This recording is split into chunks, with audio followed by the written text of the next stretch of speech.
Yo, hello guys, and welcome back again to our channel.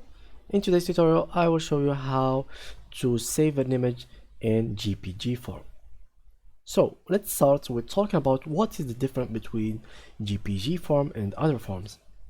Well, for example, if we click on open and we drag some picture, for example this one, this picture is on JPG form.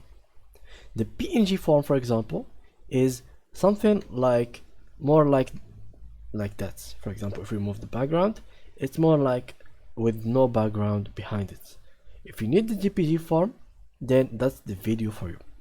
What you have to do exactly is just click on file and open your picture or whatever you want, and then after like you edit your project or something like that and you need the background behind it, but you didn't really have a background, like you had it like that, you had the picture just like that, and you needed it to be with a background behind it. What do you do in this case?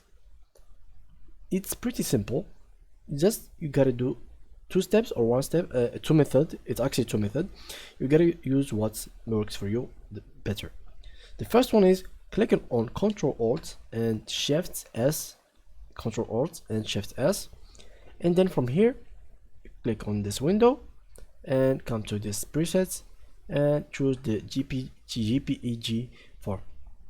Please make sure to choose the high one because these ones lower the quality of the picture, so choose the highest one, and from here come to quality, make it at the top and maximum, and then click on save. That's the first method. The second method, which is coming just right here and click on file and then come into save as and click on save on my computer or your cloud documents.